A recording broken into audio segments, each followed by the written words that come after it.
This is Will. This is Alex. Welcome back to another episode of They Mostly Come Out of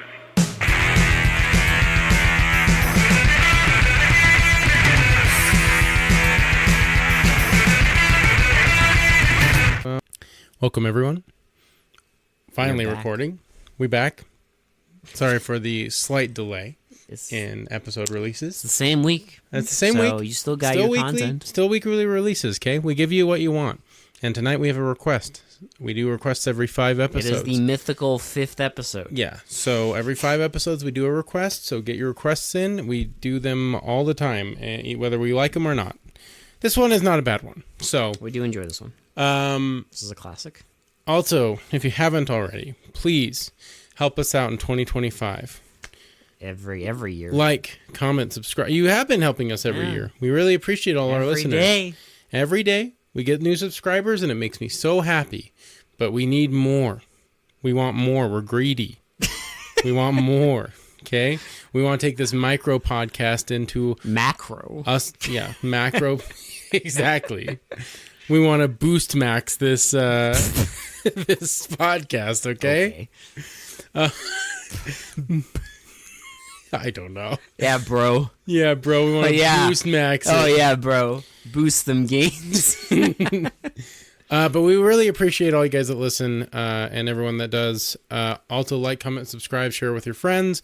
All that good stuff. Just annoying stuff we have to get through in the beginning of the episode just to get more listeners. Because, again, we're greedy. So, we did a request. We did Master of the Flying Guillotine. Now... I mean, what is there to say?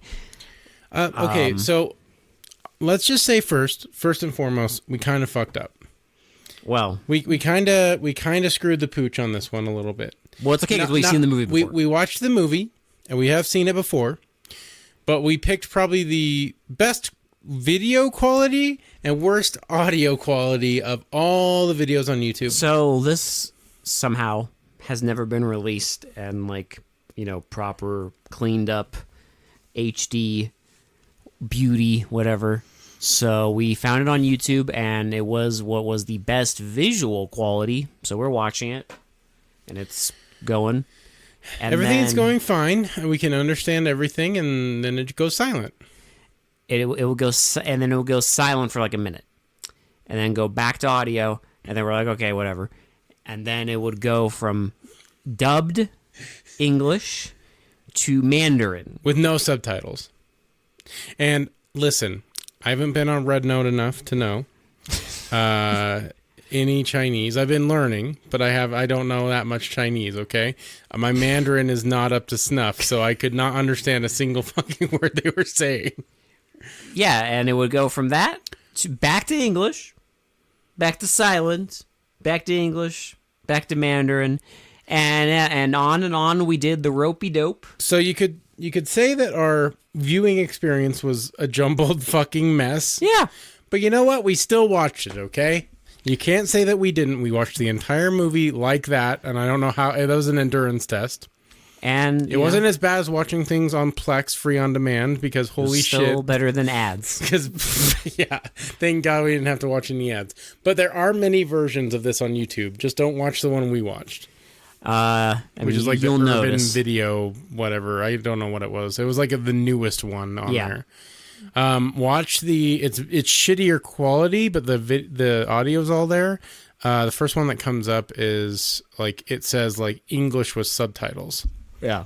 So watch that one. Because the audio, from what I gather... Well, we didn't watch all of it, but we watched one scene that didn't have audio from the one we watched, and it did have audio in the one we didn't watch. Because we wanted to know what we missed. Yeah. Because there was just one confusing part that I forgot what happened, and wanted clarification. Wanted a clarification on why the fuck it showed it 3 times. Why you got to see axe... a hatchet hit a bamboo tree 3 times. So this is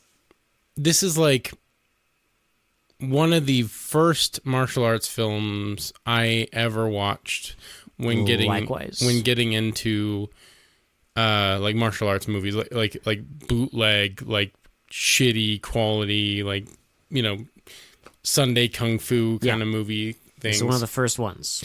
Yeah, this is like, I think I watched this before, like, Enter the Dragon even. Like... I might have watched Enter the Dragon first, and then I started diving, and this came up, and, like, you know, like other nonsense movies. Like, whatever movie the Wu-Tang Clan comes from came up, you know, Way of the Dragon, all that kind of stuff. Yeah. But this was definitely, like... one of the first, if not my first. So it has a special place in my heart, but I have not watched it in a very long time. And I forgot how... let's be honest.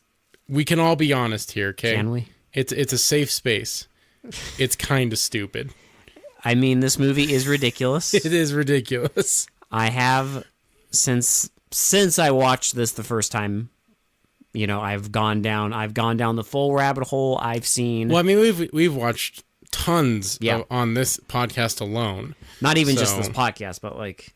I mean, I've watched a ton. Like, I used to, like, dive in those bins for, like, the 20, like, martial arts film collection that were, like, the shittiest quality ever. Yeah. But I would just go down the entire list just watching everything. So I've watched a lot of bullshit. Yeah. I've watched, at this point, hundreds, maybe thousands of martial arts movies. So I've seen the full gamut. So this does, you know, it doesn't quite blow my brain as much as it did when I first watched it, because I've seen a lot more.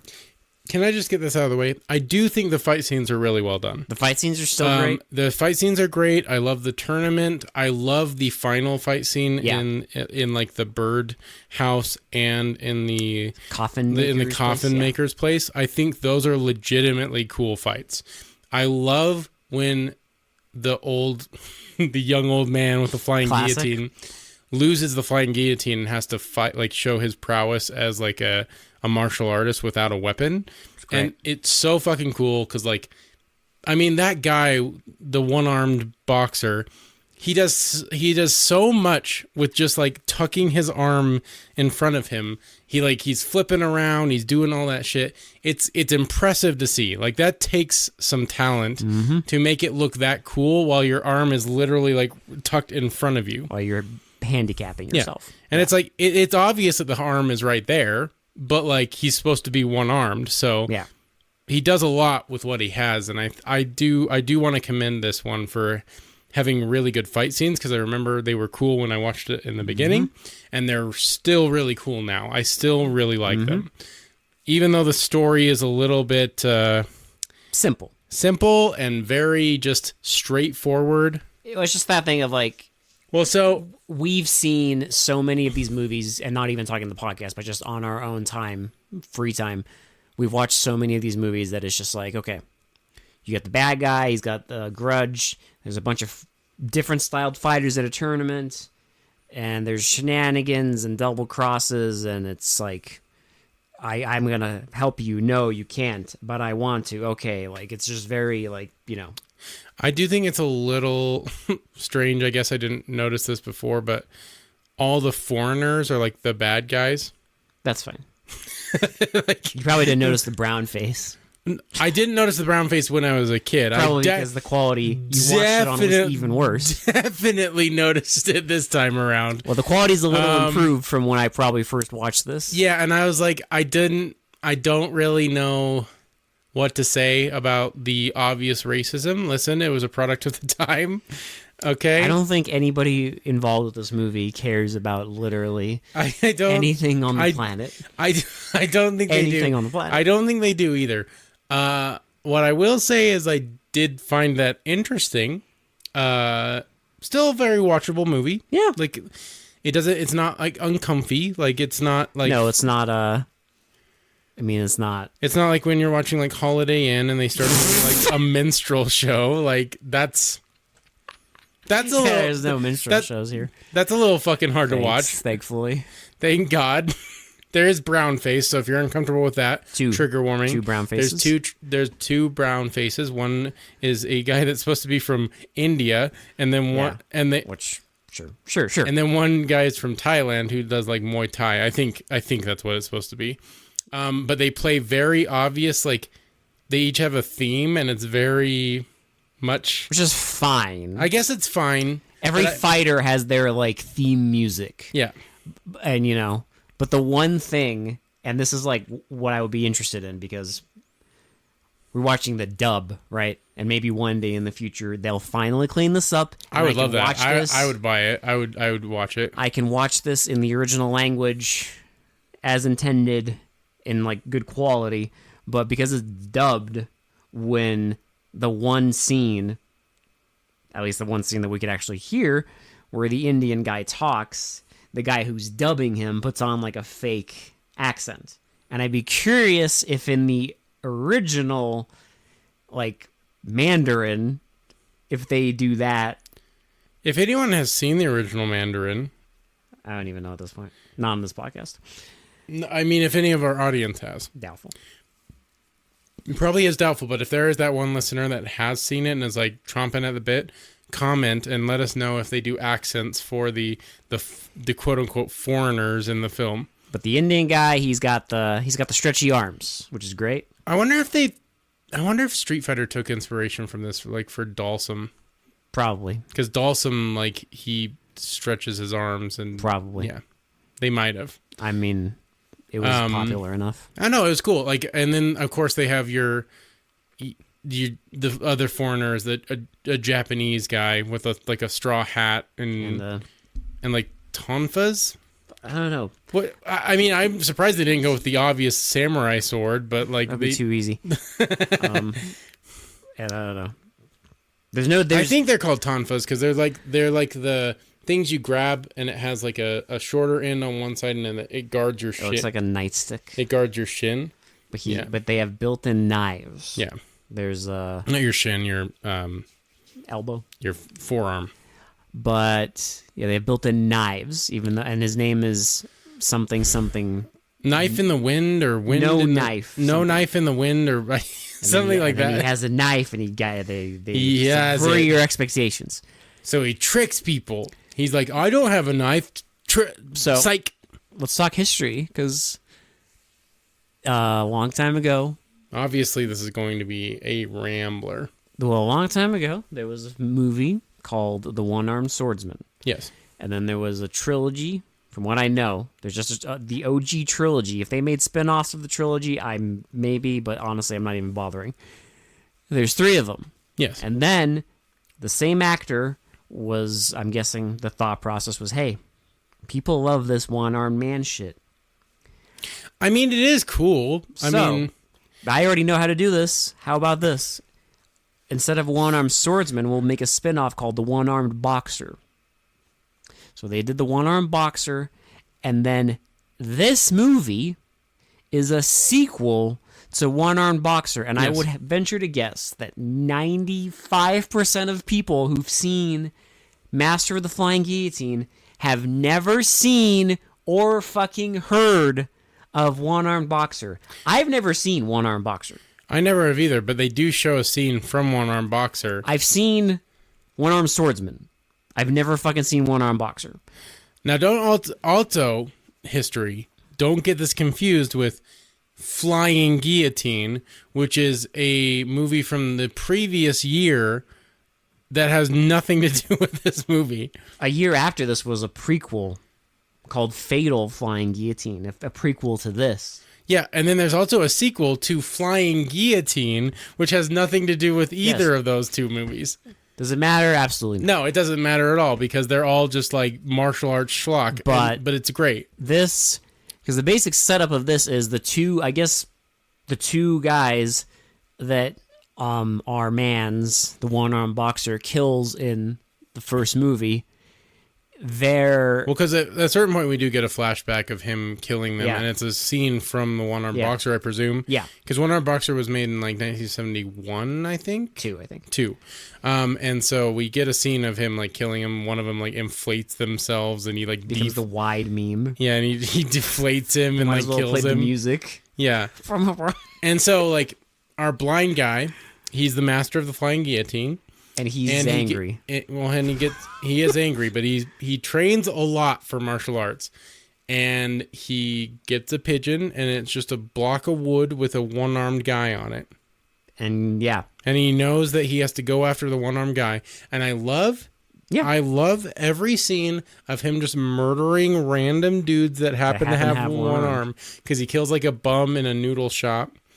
And like for no reason other than the fact that he has one arm. Yeah. And he's like, was that with a one-armed boxer? And he's like, no, that was just a bum. And he's like, I'm going to kill every one-armed person until I find the one-armed boxer.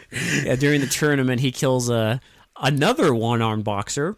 He's not our one-armed boxer, but he is a boxer with one arm. So basically, yeah, he's just going after one-armed until he's finding the one-armed boxer. The one-armed boxer is also at a kung fu, like, training facility. He has his own school. Yeah, he has his own school. As they do in every single one of these movies. And he also works with the Emperor. And as they usually do. The Emperor gets killed at this tournament by the blind guy. So now the one-armed boxer has to take out the fucking blind man because the blind man killed the Emperor and is going after his daughter too. Yeah, and he's just like he's an evil old dude with a fucking like throwing guillotine. Yeah, that decapitates you. The flying guillotine. If you don't know, if you like kung fu movies and you don't know what the fuck the flying guillotine is, I don't know. Watch this. You should probably watch this. It's a fucking a hat that goes on top of people and it drapes a net over them and then severs their head. But also, because the blades like collapse inward on the neck and like tear off the head. But also, on the edges, on the outside, are other blades. So if you want to just slice someone up, well, you can use it as a handheld weapon, or you can throw it as like a saw. I also think that Mythbusters has an episode where they try and use it, and they can never get it to work. Yeah, no shit. It doesn't work in real life. No fucking shit. It is really cool, though. I'm not going to lie. It is a really fucking cool weapon. Are you telling me this movie where a man walks on the wall has... He flies, okay? Or where a man They have to master jumping, and he flies by walking on the wall. Like, you don't know that's flying?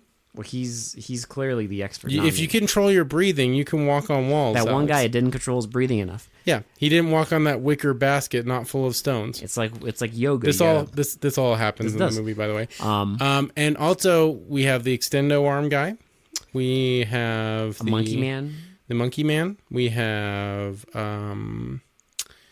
there's a guy with a very long, comically large sword.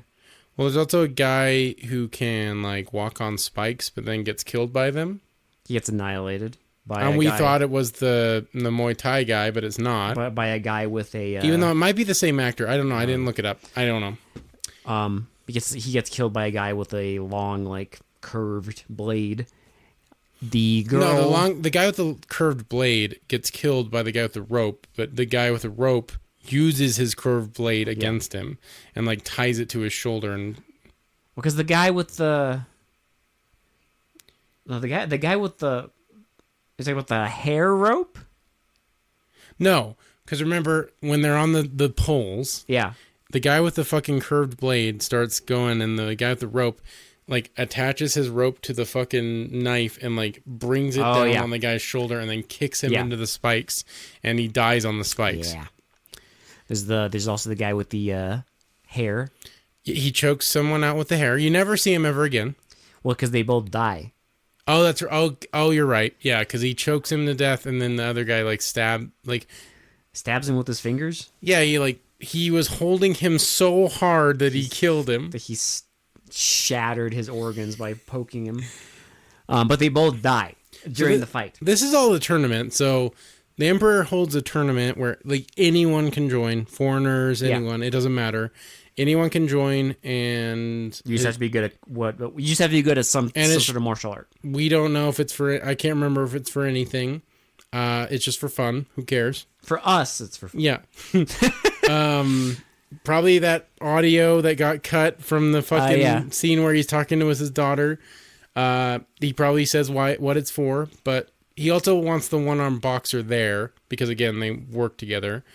And so, like, a bunch of people are attending. And, like, we get all those different, like, the monkey man and the fucking hair guy and the fucking... The daughter, like, her thing is, like, she scratches. Well, she does eagle claw. Yeah. There's the guy. There's a shark and tiger fang. Yeah, there's the guy who like. This is like pokes the guy's arm like palms. Like this is just fan service. Like it's great. It's just like if you think martial arts are cool and different martial arts are cool, this is a good scene. Yeah, if you just want to see wild, weird stuff, it's all pretty well done. I mean, the fights aren't stupid. It's not like you can see everything going on, and like the sound effects are a little extreme, but like they're quite amusing. It's great. But during the middle of this, there's a fight with a one-armed man and someone. One-armed man wins, but it's not our one-armed man. It's just a random fighter, and of course he gets decapitated. And my favorite is the flying guillotine guy. He kills the emperor, knocks out the daughter, and then as a final insult, he has like little mini grenades, like mini fire grenades. Well, because he burns down his own house with them at the beginning of the movie. He's so fed up with he's just like, fuck vengeance. He burns down his own house. And then, so he burns down the Emperor's little pavilion. Yeah, and fucking just destroys everything because he's mad. And then the Japanese guy takes the Emperor's daughter. He rescues her. But he's a bad guy. But he's a bad guy. So. And he's also working with no, he's not working with the blind guy. He's just a bad guy. I think he is. According to Wikipedia, what I read on there was he is working. Him, the Indian guy, and the Muay Thai guy are all working with the blind man. Yes. So they are the next three baddies that are going to have to be taken care of. Does it explain how the old guy knew about the tournament? No. We don't care. Who cares? I don't know. It might have been in that scene where he just wandered into the restaurant and listened to something before murdering a homeless man. Yeah. But the first fight that I remember after the tournament? Yeah, it was the guy with the stretchy arms. He comes in because they start invading the school because the blind guy wants to kill the one-armed boxer. Yeah. And the Indian guy comes in and starts trying to like take out the fucking. I do love the fights with him because whenever he does his stretchy arms, it's like it's clearly a guy holding two fake arms, like two long fake arms that like go like I don't know 7 feet out. I will admit, like it looks cool when he's like rolling on the ground and like sweeping the fucking arms around, and he has to like grab onto his throat and stuff. It looks like it could look really stupid, and it doesn't. It does look stupid, but it doesn't. It is quite funny, but it could look worse. But is what I'm saying. Like it. Like I think they could have done way worse with it. So the fact that they made it look even remotely cool is kind of a feat in itself. Plus, that is quite original. No, I agree. I've never seen that really a lot in martial arts movies. I don't think I've ever seen that. Not the extendo arms. So he like shatters one of the guy's arms and then like kicks him so hard in the wall that the guy dies. Shatters all of his organs. And yeah, he dies. Now keep in mind, this guy loves kicking people so hard they die. Because it'll happen again. Well, the other one, he punches him. Yeah. But the next big one is the Muay Thai guy. Yeah, so he's like on his bare feet a lot. He doesn't use like shoes or anything. Shoes. And so what they do is they put a fire under the hut. They lure him into a hut with like a metal flooring. Yeah, it's like a metal flooring in the whole hut, and they light the bottom on fire. And they won't let him like escape through the windows because they have like spears in every one of the windows. And every time he tries to escape, they like start poking through like. So he can't escape, and the one-armed boxer starts taking him on in this fucking burning house. And basically, every time his feet are touching the floor for more than like 2 seconds, they start burning. Can I just talk about this Muay Thai guy? I love the fact that he has to like pump himself up with music every single time he fights. It's pretty cool, and then he like starts getting into it. Yeah, well, that's also how they lure him in. Yeah, is they get a guy to play his song on like the flute or whatever, and then he just like summons like whoa. Yeah, he comes in. Who wants it? And then he so they start fighting, and of course he one-arm boxer wins because he keeps burning his hands and his feet. And then he I love after the fight, I'm like, how is his feet not burning up too? He even steps into a puddle of water and is like, I'm like, oh, so he was burning his feet. Then he's just too disciplined. The Japanese guy shows up. Yes. And they fight. Well, he wants to take the Emperor's daughter as his protege.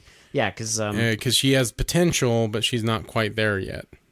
But he would be more than, it's surprisingly wholesome, because he's I'd be more than proud to have her as my disciple. Yeah, as a bad guy, he's not that bad yet. He rescues her, and even but he's listen, if you give her to me, I'll leave it be, but otherwise I will kill you. Yeah. And she's listen, I know you saved my life, but I'm not going. That's it. Yeah. And then they fight. And he does the whole fucking the fucking nightstick thing. And he stabs the one-armed boxer, and it leaves the knife in his chest, and the one-armed boxer hugs him and pulls him in and stabs him to death with some his own vital knife. organ. And then the friggin' earlier, before all this, there's a part where he is setting up something. He goes to a shop that sells coffins, and they set up these contraptions there. There was no audio in our version, so we didn't know what they were talking about, but it's these contraptions that throw things. And they set a bunch of those up, and then this is something we had to find out later by going and watching a version with audio. He's sitting with the Emperor's daughter, and they're watching a guy cut bamboo. Trying to with an axe, and he can't get through it. And so he looks at his axe, and he starts axing again, and it shows the exact same scene of him looking at his axe. And then he tries axing it again, and then it shows the exact same scene for a third time of him looking at his axe. And the guy's boxer is bamboo is really hard to cut, no matter how sharp it is. And the Emperor's daughter is what does that have to do with anything? And she's those blades on the flying guillotine, they're no thicker than that hatchet. Yeah. And so they're gonna have a plan. So the blind man with the guillotine shows up. Yep. Well, remember, he's running through the tunnels, yes. And the guy guiding him is blown the fuck up. He's blown the fuck up by it's an obvious tripwire. Because they set up a tripwire, and the Muay Thai guy jumped over it. Yeah. But the guy who's leading him, he doesn't even look. He's fucking he just runs right into it and blows up. And the flying guillotine guy shows up right as he defeats the Japanese guy. So he has to take on one after the other, in quick succession. And he runs over into this, bamboo field. Yeah. Well, it's this tiny little bamboo field. And he just hides there and starts, making noise. So the guy keeps throwing the guillotine and, decapitating these bamboo. He does get a few hits on the guy. He cuts him in the chest. But you're kind of, wondering what's going on. And then eventually he, gets one of the... He tries cutting one of them, and, the blades just get stuck. And he pulls it back, and there's only one blade, and he, takes it out and throws it. So basically, he whittles away the blades. So now all he has is, the throwable, saw. It's not a guillotine anymore. It's a saw. And they run to this, bird shop, and there's a fight in there. It's pretty cool, because it's just, Well, he's... Because the old man is blind, so he basically uses echolocation. Yeah. Like Daredevil. Yeah, he knows where people are at because he has super hearing. Yeah.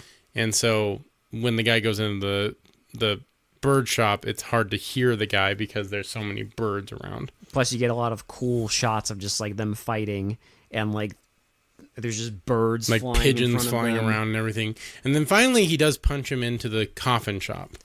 And there, the one-armed boxer fully destroys the guillotine. And basically, you find, and he uses all those contraptions. And what those contraptions do is they throw axes.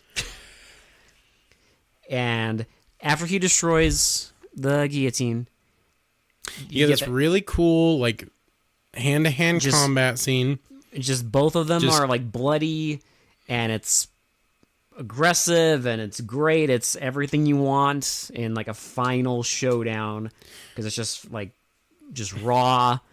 And then he throws an axe into him. Into his chest. And it lodges in his chest. And then he palms it back. He palms it all the way into his chest. To where you even see like blood spraying out the back. And the guy's like kind of stumbling around, but he's still getting ready to like punch him again. And the guy like punches him so hard he goes through the fucking roof. And the guy kicks a coffin to catch him. And the coffin catches him, and then he throws like a little rosary thing in there, and then end movie. And then the movie ends. That's it. I know there's a lot to love about this movie. It's not as good as I remember as like a teenager when as a wee lad. Yeah, as a wee lad, I still like it. I still think it's endearing. Still think it's like iconic. Really. I think it deserves like a restoration, and I think I would buy it if they did restore it. I think it'd be awesome because I mean the one-armed swordsman has a restoration. Yeah, because I've seen that one. I saw that one after this.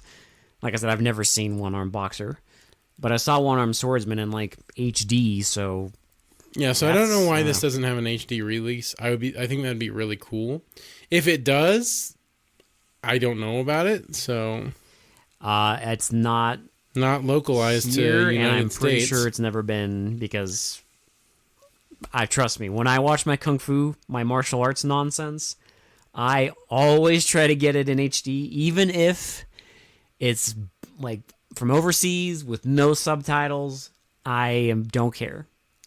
Yeah, and like that's why I'm surprised it hasn't gotten like a HD remaster, because I mean a lot of people talk about this movie. Yeah, it's a pretty well-known, actually, I would say very well-known martial arts movie. If you're into this nonsense, this is one of those iconic, basically cult movies. If you haven't seen it, what the fuck are you doing? Like, go if you like martial arts movies, if you like kung fu movies, go watch this movie. It's really good for what it is. It's a lot of fun. Is it the best kung fu movie there is? No. No, I know it's cliche, but I think Enter the Dragon is still one of the greatest ever made. Yeah. But like, that's just me. But if you like kung fu movies, you could do a lot worse than this. Yeah. We've seen a lot worse on the podcast. All those fucking Bruce Lee, like rip-off movie. Yeah, Bruce Lee and Bruce Liu and like all that shit. Like, we've seen it. Like, Bruce Lee Fights from the Grave was fucking trash. That was amazing. That's a movie. Because it doesn't even have anything to do with that. No, it's just but Will, the beginning of the movie clearly shows a random unspecified man jumping out of the ground with a like plaster Halloween decoration that says Bruce Lee. Yeah, but then nothing happens of that. And then it's a guy on a plane. At least Master of the Flying Guillotine has a flying guillotine.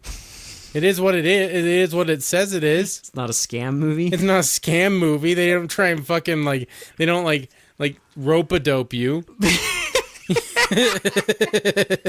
They don't draw you in to like fucking like blue ball the shit out of you. Bullshit video cover of Bruce Lee punching a demon. Yeah, I know. I was expecting that, but we didn't even get that. No, not at all. Not even close. Nope. You do get some funny shit. You do. But you really do. Jesus Christ. Yeah, I don't know. Like, have we watched worse? Absolutely. And we've watched better, but like, I don't know. It's such an iconic kung fu movie that I think it demands to be watched if you like kung fu at all. Or if you like, because for us, this was, one of the first ones that we watched. Cause I would say if you want to get someone into kung fu movies, it's a pretty good place to start. Yeah. And then, if you enjoy the fights and whatnot, there's oh boy, you can go down the rabbit hole. Oh yeah. This is a good launching point, yeah. I would say. It's a good like beginner kung fu movie. Yeah. Because it is ridiculous. You get all the stupid flying shit and all that stuff and all the unrealistic like physics breaking nonsense. Mystic shit going on and everything, and you get like the revenge plot and all that stuff. And I don't know, it's just classic. It's iconic. It's great. What else? I mean, so many people have talked about this movie. It's like Nightmare on Elm Street 3. Like, what do you really say that hasn't been said about this movie? Yeah. There's a lot to like about it. There's a young old man, which is awesome. There's at least 2. Yeah. Because the guy trying desperately to chop the bamboo tree, for whatever reason, has dyed gray hair. Yeah. So, there's 2 young old men. Yeah. And I love my young old men in martial arts movies. It's always gonna be great. I do. It's at this point. It's a requirement. Like, really. I'm trying to think if we missed anything that, like, I wanted to talk about in the movie, because I mean, we talked about like pretty much all the fight scenes. I don't know. Like, I kind of want to go watch One Armed Boxer and just see. I want to see that inflation and deflation scene. That was fucking wild. Because when you get a flashback of it, and it's like this, like, ultra fried, like, they color scaled the fuck out of it. Because how else are you gonna know it's a flashback?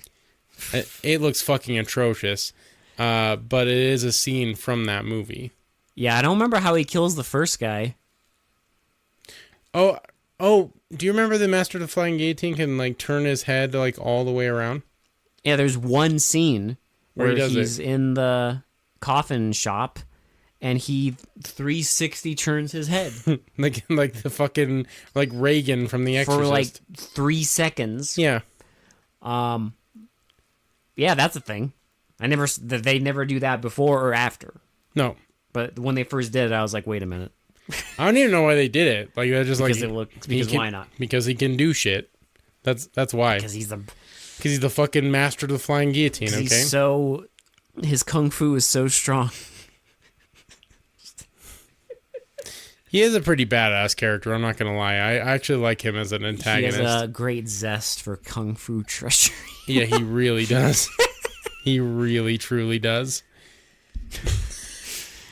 Your desire for biological transmogrification is no match for your kung fu treachery. I threw that shit before I came in the room. If you haven't watched Black Dynamite 2, go watch Black Dynamite. Nothing to do with martial arts films, although it does have everything to do with martial arts. That's true. Yeah, it has it has kung fu in it a lot, and it's fucking hilarious. I fucking love that movie. It combines so blaxploitation and kung fu movies. It's so good. It's so good. It's still one of my favorite, like, all-time favorite comedies. You know what's funny? Well, one of my first exposures to these type of movies was Kung Pao Enter the Fist. Me too. I watched it all the time. I think I've even seen, if I'm remembering correctly, I've seen the movie that it's based on. I think I have based too. on, yeah. I think when I started doing my deep dive into martial arts, like, that's the one I started. Yeah, I came across that movie, and that was the big thing. Everyone's like, "This is the movie that they took." Kung Pao Enter the Fist is like, I have never seen a movie anyone do that before or after. That's one of those few movies I would say that there are lines and jokes that are so nonsensical and stupid that they come back around to being brilliant. Yeah. Like, well, and like, it was. What do you get when you cross a rope and an owl? My ass. Ha ha ha ha ha ha. Enough. What I don't get is, like, that trend never took off. Why the fuck redubbing? Because it's redubbing martial arts movies and putting yourself into a martial arts movie. It wouldn't take off because it's fucking insanity. I know. I just wish someone else would do it. It's fucking hilarious. Of taking some martial arts movie that no one other than the most nerdy, like, fucks ever watched. Redubbing it with using only your own voice. Vocals. And then inserting yourself into that movie. And making a nonsense movie out of it. But that was one of my first exposures to these types of movies. Flying Guillotine... Master of the Flying Guillotine was one of my first, but I think Kung Pao was my actual first. I think my actual first, I don't even know. It might have been like Crouching Tiger, Hidden Dragon, something like that. Maybe, yeah. But then after that, it was like, okay, I got to watch Enter the Dragon. That was like a big one. And then I think Kung Pao Under the Fist. I was like, okay, what the fuck? Then after that, I was like, okay, let me go through Bruce Lee's movies. All right, what's next? Let me look it up. Okay, Flying Guillotine. Okay, do that. And then like the true niche people will know Fistful of Yen, though. Oh Jesus.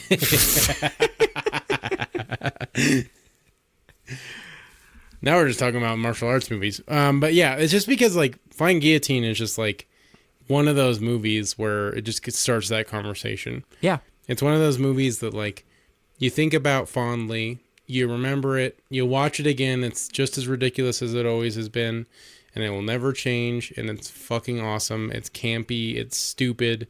The dubbing is insanely dumb. But like, and look, if there's like a martial arts movie, like some really, really deep dive thing you want us to watch, like I will try to get a hold of it, because I assure you, I've watched movies that have like 10 total ratings on IMDb, martial arts movies that I've watched with no subtitles, nothing, and I've enjoyed them. So if there's something really, like, you just have to have us watch it, then I'll try to find it. Yeah.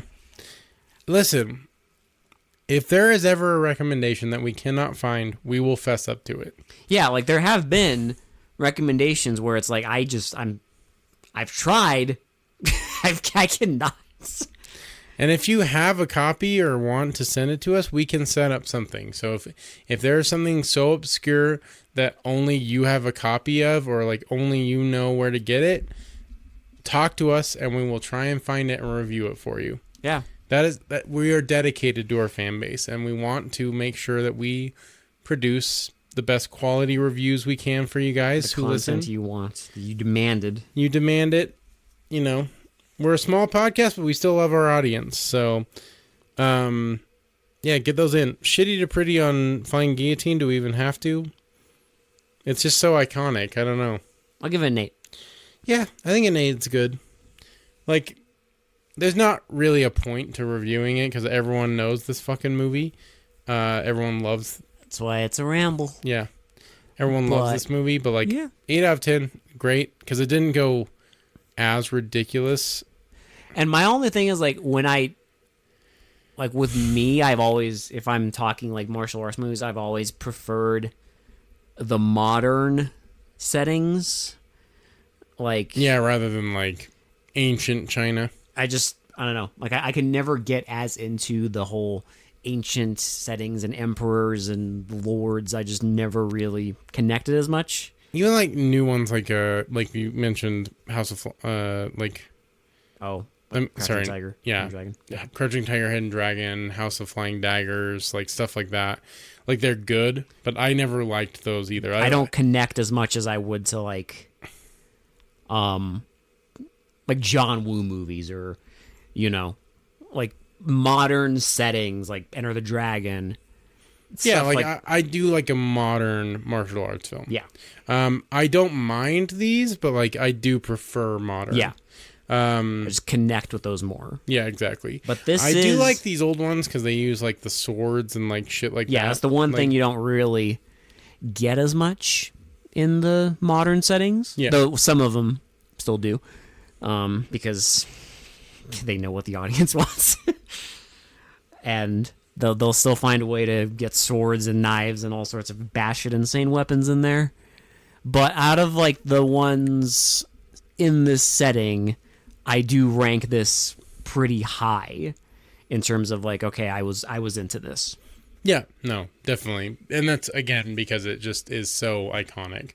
Because it's just like, okay, everyone's seen like, fisticuffs and swords or whatever. Okay. Let's get other crazy stuff in there. How about like a hat that cuts your head off? Hat that cuts your head off, cool. Stretchy sweet. Arms, sick. Cool. Yeah. Like a whole like 25-minute long tournament segment where every fighter has a specific style. Cool. Yeah, it's really cool. I don't know. It's a fun watch. You should definitely watch it if you haven't, or go rewatch it. Yeah. It's on YouTube. You can go copies. On Plex if you like ads. If you want to suffer. If you want to suffer through ads, go on Plex. That's all I really have to say about Flying Guillotine. I mean, that's about it, to be honest. I know it's a shorter review, but again, what hasn't been said about the Flying Guillotine? Like the Master of the Flying Guillotine, what hasn't been said? What can I say that will like push the needle into like profoundness on this, like, you know, martial arts film from the 70s? This classic, iconic classic. Yeah, like what can we really say about it that hasn't been said? It's good. Just go watch it. This is the worst martial arts movie I've ever seen. Now that's divisive. This is the worst thing I've ever seen in my life. Yeah, it's actually shit. I think this needed more quick cuts. More shaky cam. More shaky cam. Definitely great. More shaky cam. How about like out of focus shots where you can't see what the fuck is going on? That's my favorite thing. Or like eagle eye views where like it's like cut off on the bottom so you can't really see any of your actors at all. You just hear punching noises. That's genius. You know, or really groundbreaking, a fight scene that takes place completely in the dark. Pitch black. Not just dark, pitch black. With like an occasional flashlight that goes off. Mm-hmm. That's real cinema. That would have made this not a horrible movie. Now, I will say, the quality we watched, the YouTube video we watched, 2 out of 10. Fuck that. No, it's like a 4 out of 10. Mm-mm. The 2 out of 10 video quality, 4 out of 10. If you're including audio, then... I am including audio. Like, then, all together, 2 out of 10. No, it was very... I liked it because it made me understand what schizophrenics feel like. Oh my God. I understand now. I understand your pain. I get it. Because life is fucking confusing. Well, listen, it was like edge of your seat, suspense of like, when is this gonna fuck up? There was one scene that went from like English audio to Mandarin to silence. My favorite was the scene that went from English. It was a conversation in English. Guy stops talking. It goes to Mandarin when the woman responds to him, and then it goes back to English when he responds to what she said. Like this whole movie, is the one where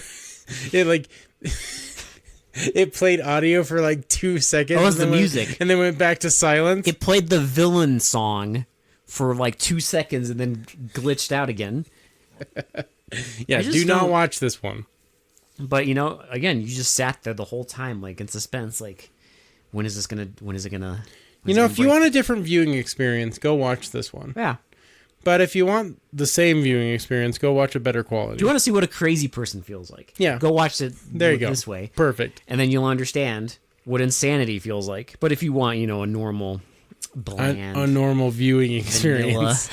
With no Mandarin and no silence. Come on. Where it doesn't just die mid-conversation and you're just confused. Full conversations are just completely in silence, so you have no idea. You get a couple fight scenes where people were just, you know, fists flying and there's no, like, punching sounds, just dead silence. It's like some weird form of ASMR. It's the Artur's way of watching Master of the Flying Guillotine. It's a game. It's like, how much of this movie can you understand if we completely fuck with the whole goddamn dialogue? We just fuck with audio completely. It's also like, well, there's like the scene where he's setting up the traps and stuff with the shop owner. And there is background audio, but there's no talking. But there's no audio when they're talking and their mouths are moving. It's really weird. Was that a glitch? That can't be a glitch. I don't know. I want to go back and watch a good audio version and see if that's a glitch. Because if that's a glitch, that is the newest, weirdest thing I've ever seen. That is so weird. Why would you keep background audio? All the background audio of like people like cutting wood and stuff, it's all in there. But when they're talking, it's just nothing. Dead silence. Insanity. Like I said, that is what insanity feels like. In any case, please go watch Master of the Flying Guillotine. Yes. It's really good. It's an iconic martial arts film. Just go enjoy it. Yes. Please, for us. And for They Mostly Come Out at Night, this has been Will. This has been Alex. And we will talk to you all later. Bye. Bye. Fighters Will and Alex. Dead. Dead. Alex wins.